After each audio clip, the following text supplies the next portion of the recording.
సంఖ్యలో క్యూ కట్టి నిలబడి ఉంటున్నాయి. ప్రజల రవాణాకు అది ఒక మార్గం. వేలాది కుటుంబాలు ఆటోలు నడుపుతూ ఆ కుటుంబాలు ఆ జీవనోపాధి మీదనే ఆధారపడి ఉన్నాయి. మరి వాళ్ళు ఏమైపోవాలి?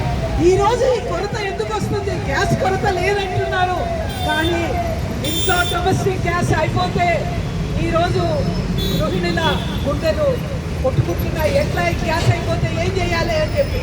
రెండవది, ఎక్కడా బ్లాక్ మార్కెటింగ్ జరగట్లేదు, అన్ని చర్యలు తీసుకుంటున్నాం అంటున్నారు. మరి ఎందుకు వచ్చింది కొరత? ఈరోజు ఆటోలన్నీ అంత బారు తీరాల్సిన పరిస్థితి ఎందుకు వచ్చింది?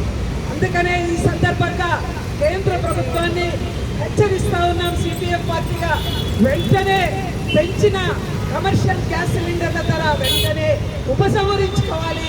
ప్రజలందరికీ అందుబాటులో ఉండే పద్ధతుల్లో గ్యాస్ కొరతను తీర్చాలి, బ్లాక్ మార్కెటింగ్ అరికట్టాలి.